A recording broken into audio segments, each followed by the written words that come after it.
Hi everyone, I'm Sam Eckmann of Gold Derby here with Kaylee Reis from True Detective Night Country.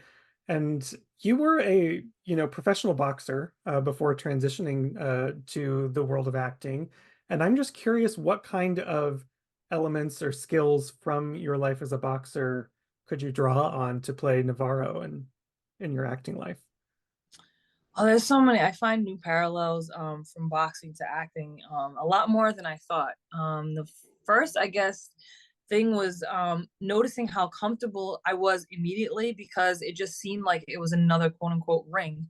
You have these people all around you, and this one person really kind of telling you what they need from you, and taking that information and transferring it into action is something that I'm so used to doing. Direction, action is something that is a natural flow. I've been doing this for over 20 years, and I also have to trust whoever I'm putting my trust in sees things that I don't see. And I have to trust that they're, we all in the ring, we have the goal of winning the fight. And, on set, we have the goal of telling the story.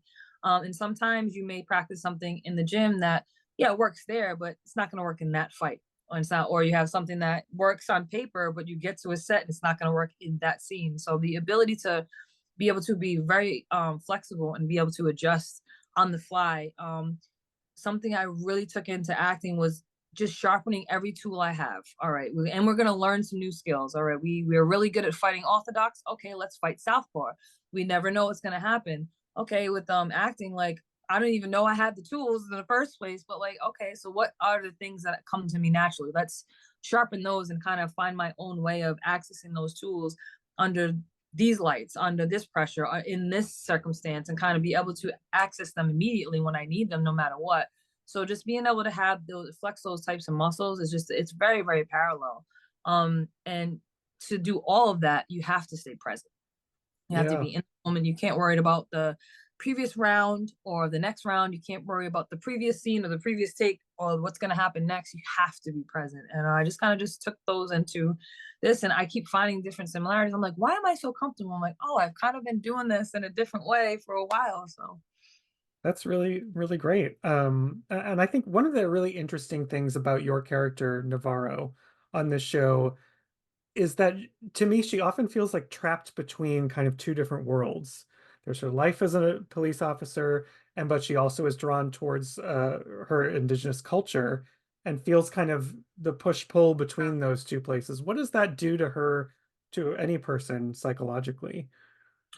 it's a very interesting place to be in an indigenous world, especially coming from me personally, being somebody who is mixed. I don't really like to use half and half because I'm more or less mixed.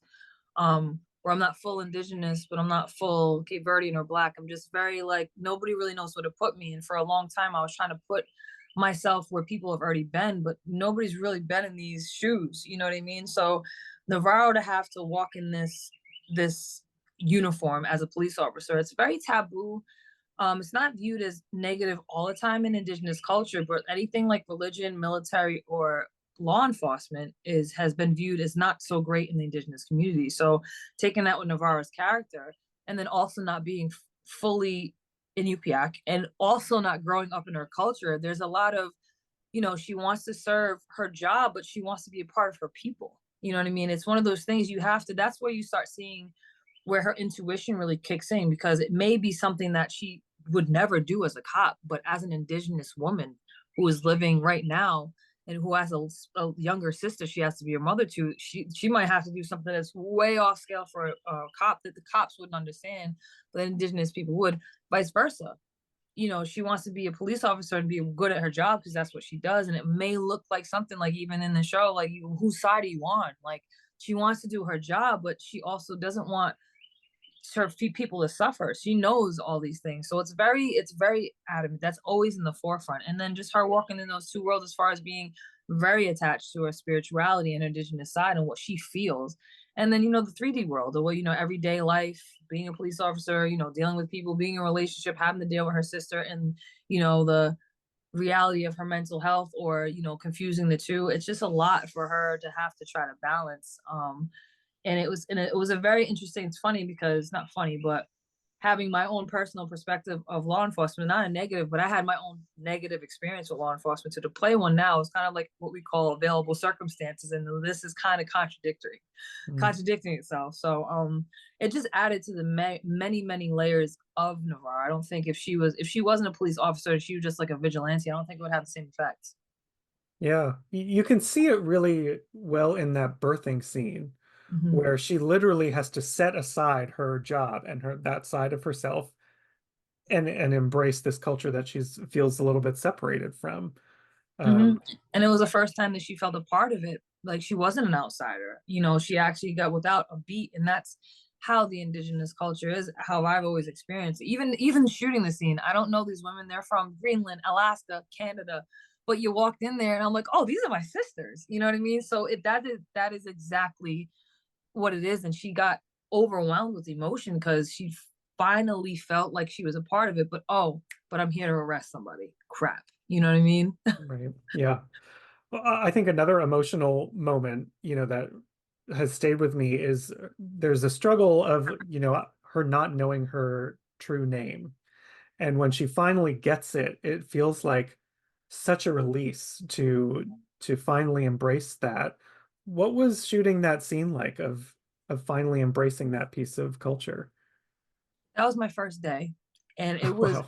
overwhelmingly like Asa didn't even have to give me any kind of like context of like where we needed to go. I was like, I got it. Oh God, I got it. Because especially with me, I could take that personal. That was probably one of the things I could take of my personal life. Like it was right there on the surface because again, I grew up in a place where I was never enough. I was the token native kid, but like I go out of my territory and I'd be like, well, you're not full native, you're Mr. Black. And I'm like, well, technically, I have to explain myself. So when I can now walk in two rooms, I can go to a Black event, I can go to a native event, and it's like I feel a part of. That's exactly where I feel Navarro was. Like she didn't even know she was waiting for her name that whole time. But when you hear something you've needed to hear, but you couldn't put your finger on it the whole time. That for her, and I thought that was such a huge thing, even for the audience. I don't think we did. Nobody knew what she was looking for, and I was like, oh, she's mentioned it. But like, wow, that means so much. That's probably the only piece of her besides her sister that she can feel from her mother. Like her mother, she didn't know what happened to her mother, and her mother left her with nothing but a little sister who's just like her. You know what I mean? But that name brings everything together. Now that brings her so much peace. Mm. I know that, a lot of people have really loved that representation on this show, and you're the first Indigenous actor to be a lead on any HBO series. What kind of comes up for you when you hear that kind of statistic? It's kind of like we just talked about, like I'm being considered as full of something. I'm like, Mm, oh my God, like I'm really actually getting accepted by my peers. And there's such a gap in Black culture and Native culture where we have a lot of similarities, and I say we because I'm both, but I'm also a bridge because I understand the indigenous experience, I understand the Black experience, but I also understand it on a different scale. You know what I mean? So yeah, it's kind of it's comparable to that, and I'm so honored that even inside the indigenous community I get to represent so much more as well. And I'm like, dude, I'm just like leaving the door open for more of us to do this. I didn't even put two and two together. I'm like, really? And it's also kind of eye-opening, like it's 2024 and really I'm the first. Like, okay, that's great, but it's like, okay, why does it take so long? But you know what, I'm very happy to be here, and I'm really excited that it's me because it's not, again, I'm not your, and this is a terrible way to put it, I guess your typical thought of looking Native American person. I'm from a way different region in Northeast, and we look like our ancestors. We don't look like we're not a Native people. Indigenous people are not one dimensional. That's basically what I'm trying to say. mhm. So it gives everybody a different look. You have Lily Gladstone doing her thing. You have me do my thing. You have everybody in Reservation Dogs. You have all these amazing, amazing Indigenous actors. And we all come from different tribes, different nations, different families, different languages, different practices, cultures, everything. But we're all Indigenous, and we all have that collective pride. We definitely got that pride. So it's a milestone that I'm really kind of taken aback by a little bit, to be honest with you. Well, it's a great milestone to hit, even though it took maybe a little too long. But she she's such a great character too because she has this really tough exterior, and doesn't want to let people in, but she has to kind of, peel back these layers. She starts thinking like, is my sister's, is her sort of mental state going to affect me? Am I going to go that route? Do I believe that death is coming for me? What was it like to sort of dive underneath that hard exterior of hers? It was very familiar. That's one of the similarities I could say with myself and Navarro, that it's a protective mechanism. We have this, and it's, at least for me, it's out of necessity. And I know without a doubt, it's especially knowing Navarro so well, it's out of necessity. Like, she had to be a protector. She had to protect herself and her little sister. Like, she had to protect so much, and there was so much she didn't understand. So, but underneath that, her true strength is her being very open and very vulnerable. And she's just a badass with a big heart. So it's very interesting to explore that. I can't even say that, Issa created Navarro and she had Navarro from her brain and she handed her over to me. It wasn't like I continued to create her. I met her. I was like, whenever Navarro's stubborn ass Scorpio wants to show up, I'm on her time, kind of a thing. But it was because it's a protective thing. So it was very cathartic exploring that with her, but just a beautiful, beautiful, broken, um, vulnerable, but very hair trigger, very, very hair trigger character. But it was interesting. It was hard at times to separate the two, myself from her, because it was so much intensity. Sometimes it would go like this, so I'd have to really separate the two. Um, but she's a very, still waters run deep, and she runs very, very deep. And this is all she says so much without saying a word, because she has to just, it's this is all protective, because she doesn't want to let you in, and she doesn't want to explore too much either, because she can get lost in the sauce, if you will, as we saw a little bit. Yeah. Yeah, she does. You mentioned so much without saying a word. There is so much in a lot of key scenes that you deliver just on your face. There is no dialogue to express. Like I'm thinking of that the scene you have with Jodie Foster by the fire where she opens up for the first Mhm. time. And there's so much happening just with your face. Is that type of acting scary to you, or does it come natural to you to not have dialogue to express yourself? I will say I gotta tip my hat and give my fist bump to my homie director Joseph Kubata Vodika, the first director of my first movie I helped write. He explained to me, and for whatever reason my brain always gets the harder thing first. I work backwards, like, clearly. I'm like snowboarding, I get the hard thing first, and then I don't know what it is, I guess I go right for the kill, like, let's try to get, because everything after that seems easy. But he explained to me, with acting, it's real, there's a bunch of words in the paper. He's like, but you got the juice, Kay, you got the juice. And I'm like, what do you mean? He's like, you just have this thing where, like, it's so much harder to say without speaking a word.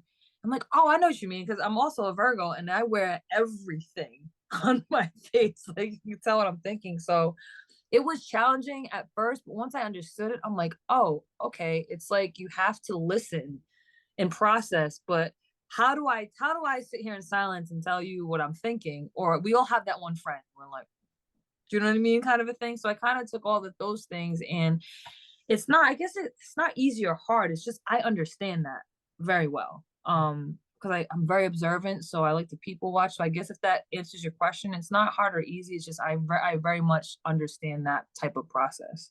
Yeah. And your scene partner, obviously, through a lot of this series is the great Jodie Foster. What was that like? What kind of, what was the biggest lesson or learning experience you took from working opposite her? Um, I've taken two very major key lessons, but, like, she was just amazing to work with. She's hilarious, I will say that. So down to earth. She's actually really funny. I didn't realize how short she was and how massive she made me look and all this. So I'm like, oh my god, it's a hat, it's the this. But I will say, she did say something. She says this quite often, like, if it's not 100% complete yes to you, don't do it. It has to be, don't, who cares what anybody else says, what everybody else wants to do. And that's been kind of like, I'd like to think that's been a key theme in most of my life. Like, I don't care what anybody else thinks, but we all care. But like, seriously, when you, especially when you love to do something, I had to deal with that with boxing. Like, why the hell do you want to go get punched in the face? I'm like, you wouldn't understand it, but it's 100% yes for me. Doesn't matter what you think. So, if it's not 100% complete yes to you, then don't do it. And who cares what everybody thinks? And also, don't take everything so serious, Kay. I'm like, oh, you noticed that, did you? Kind of a thing. But I'm so, I've showed up to this as my third job with so much to prove. Like, Jody can walk in a room and she's earned that by far. She's been doing this for so long and she's a master at it and she's amazing the way she works. And it's not even just her talent in acting, it's just how she deals with people. Like, I've watched how she maneuvers, deals with people, is not it, she didn't show up like, I'm the master, you're the student, I have hierarchy. It was like, okay, how can we tell this story? This is amazing. What do you have? What do we have? How can we do this? And the collaborative type of attitude she had was just really refreshing. And it also made me comfortable enough with all this stuff I had to prove, with all that. I'm like asking the question, I'm like, yo, dude, what does MOS mean? Like, I have no idea what none of this stuff on set means. And she was just so open to help and just very, very helpful. And very, it was just really, it was a huge blessing for me to be where I'm like, you guys spoiled me because you do know now that I think everything's gonna be like this. Well, I'm not sure if you followed along, but there were so many articles, message board threads of people really doing deep dives into this show and coming up with Oh yeah. crazy fan theories. Was that amusing to you? Were you reading along and being like, nope, that's wrong, that's wrong? Oh yeah, me, Jody, and Issa were sharing like all the really interesting ones. Even there was some we were like, "Oh, that's good." I'm like, "Damn, you see, you missed that one." Like, yeah, we were definitely following along. Some of them were ridiculous, and I'm like, "Wait, what?" Some of them were funny. Like, I was the killer and everybody else was fake, but I was like, actually, that's a good observation because it would make sense if Navarro's like cuckoo for Cocoa Puffs and everybody else is fake. Or like Rose is dead and she's only her friend because Navarro sees dead people. I'm like, that's a good one. Yeah, no, we followed a lot of it. Well, now that you're fully, in this acting world, do you feel like how do you feel like the your boxing side of life and your acting side of life can intermingle? Do you plan on having both of those keep going side by side? Well, I've never really left boxing. I had to step aside after my last fight. Number one, for health reasons. Number two, with the way this True Detective happened, it happened like right on time. And it was a blessing that happened exactly when it needed to happen and kind of just worked as it needed to. I haven't hung him up officially yet. I don't think any stubborn ass fighter ever really does. But I've been in it for so long. I've been professional for almost 16 years now. I've invested so much time, so much energy and love for the sport. I love boxing. I follow it. I watch it. I've done commentating for many years now. I'd love to be part of commentating. Management, I've helped my partner with management for years now, training other fighters, training alongside of them. I'm always going to be involved in it, even when I officially hang it up, which who knows when. So I mean, boxing is in the passenger seat and acting is in the driver's seat, and there's so much more longevity in acting that if another fight doesn't present itself in the right way when it does, I'm not solely focused on that. It's given me so much. It's taken a lot away. I've missed so much with boxing, but if it wasn't for boxing, then I wouldn't be sitting here talking to you. Maybe not yet, maybe in some other way, but I don't think my journey and my would have happened this in this path. So I just plan to kind of keep doing what I'm doing now. I'm all up in. I watch the fights. I go to the fights. I help all that stuff, and I will always, always be involved in it. Fighting wise, listen, I'm gonna be 38 years old this year. I see all these little young Thundercats popping up. They, I'm like, listen, y'all got that, but I still, I still have, I still have some things I would like to do in boxing, and I'm like the J. Cole of boxing. Like, I'm not a veteran. I'll get off this couch and spit a hot 16 bars really fast, but I'm not a spring chicken, but I'm not a veteran. So we'll see how it plans out. But I plan on doing this acting thing for as long as I'm breathing. It seems like I'm okay. So at it. We'll see what Yeah. happens. Well, we're looking forward to whatever the next acting roles you tackle next. Kaylee, thank you so much for joining me, and congratulations on a great run in True Detective. Thank you so much for having me. Thank you for watching and enjoying this so much. I really appreciate it.